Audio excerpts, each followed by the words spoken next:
Greetings viewers, EricTheCarGuy here. Behind me I have a 2002 Chevrolet Cavalier. I believe it has 4 doors. It does. This is a good friend of mine's son's car, and during a recent bout of inclement weather he skidded off and basically hit the curb with this here right front tire. And believe it or not, somebody told him that this vehicle was totaled, and they brought it to me to take a look at, and well, here we are. So I thought I'd bring you along and give you some idea of what to look for should you find yourself in a similar situation. Now, let's take a look. Now, as you can see with this vehicle, this damage that's along the side here was already here. But mainly we're looking to get an idea of what's going on here in the right front. And looking at the wheel, it definitely looks as though the wheel itself was damaged, because it looks like it was hit right in this area. And I believe the wheel to be bent, and I'm going to jack up the side of the vehicle in the same way I did the wheel bearing video, and sort of get a look at the wheel as it's spinning, because to me it seems much easier to see a bent wheel or a tire problem with the wheel up in the air and spinning. Got a big 4x4 here I'm going to put under the back wheel.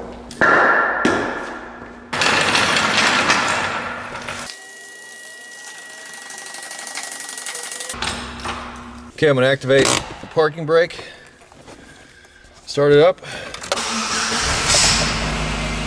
foot on the brake, just going to put it in drive, and then let off the brake.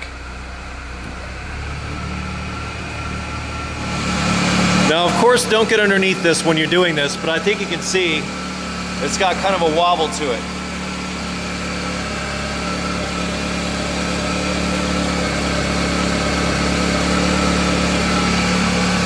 So I think we can safely say that we've got a bent wheel. Now what I'm going to do is I'm going to turn the wheel lock to lock and see if I hear any noise when I do that.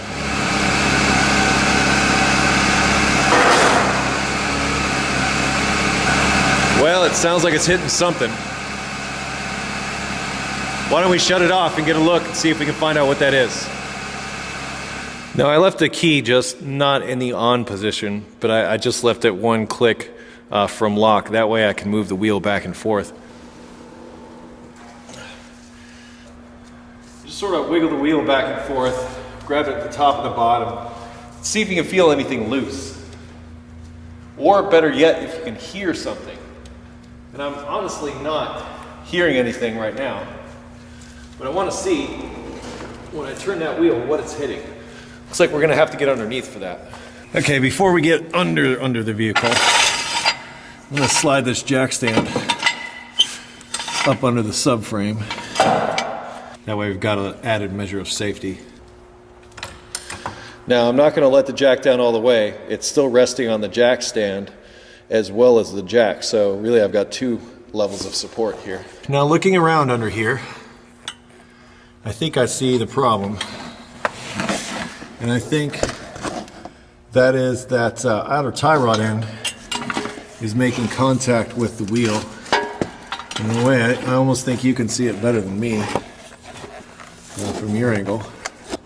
Now, I don't know if that's a result of that tie rod end like maybe being bent, or maybe it's a result of the wheel being bent. So what I'll do to make that determination is I'll try to wedge my lead up in here. I will try to rotate the wheel, but since it's in park, I can't fully rotate it. So I'm gonna actually put it in neutral and rotate the wheel and see. But I believe that was where our noise was, because it's awfully close to that wheel right there. We can definitely see we're making contact here. And obviously the wheel weight. Alright, so I'm thinking something's bent, either in the power steering rack itself or with that tie rod end. I think when we get the wheel off, we'll be able to get a better look at that. It's really hard to tell if it's a bent wheel or if it's a bent tie rod here. But that's what you're dealing with in a situation like this. You really don't know what got bent, but if you think about the impact, like if you were sliding and turned away from the curb and you took an impact here like this, The components that I often see affected are, like, say, your lower control arm, and then sometimes even the subframe, where the lower control arm mounts to the subframe here.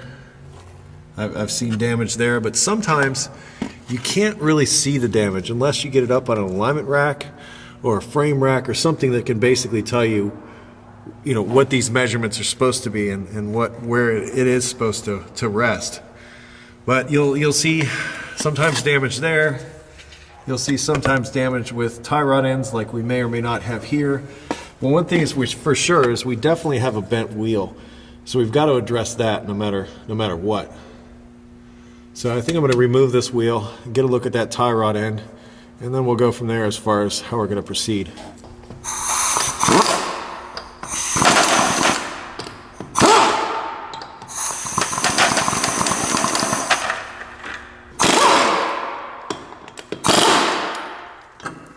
What we have here still isn't exactly clear, but you can see a witness mark where that wheel was making contact with that tie rod end. There's no doubt about that, but I'm at a loss as to, like, that tie rod looks straight to me. So perhaps there could be something going on inside the rack. That's entirely possible. Or it's just the wheel. It might just be a problem with the wheel. So I think what I'm going to do is I'm just going to throw a wheel and tire on this and then recheck it and see if I still have that contact. If I do, then I'm going to look a bit closer. Now, I can get a different view of the lower control arm now to try to see if, like, maybe that bushing is damaged, or maybe it looks bent. But once again, it is sometimes very difficult to tell if a part is bent without the proper measuring equipment. So let's get a new wheel. Let's get a look at what we've got and take it from there. Through the magic of editing, we now have a new wheel and a new used tire mounted on said wheel that we got at the salvage yard. So let's put it on and get a look and see if it's making contact with the tie rod end or not. Okay, I'll start by rotating the wheel by hand again. Actually, it looks like we're still having some contact. Not as much as before, but still looks like some there. The wheel weight just hit. All right, let's get this wheel back off and get another look at that tie rod end and see if it's that or something else. Okay, now comes the tough call, and I suppose it should be worth mentioning that the steering knuckle itself, this part here, could also be bent, but a big piece of cast iron like that, I'm less inclined to think that those get bent, because I don't see cast iron bend so much as just break whenever there's an issue there. But I'm looking at this and I'm trying to see if I can make the determination if this is bent or not. But I did just notice something. You can see how that's pulled away or sliding in and out, but I would say that that's been happening for some time, because you can see how the paint is worn away. And when I did when I shook the wheel back and forth, I didn't see anything loose. So this is a tough call. It's hard to say exactly what is at fault here. Okay, one of the thoughts I had was taking it for a drive. Actually, this thing was towed to my shop, and I never actually drove it on the road, mainly because I was told that it was totaled. And well, now that we got that wheel on there, let's not turn our wheel to full lock, but just sort of take it down the road and see how it does. All right, let's see what this thing does when we drive it on the road. I'm not going to go far, but definitely hear a lot of noise coming from up front. The steering wheel that's that far off, I'm definitely going to say that the power steering rack is an issue. I'm actually starting to hear the tires.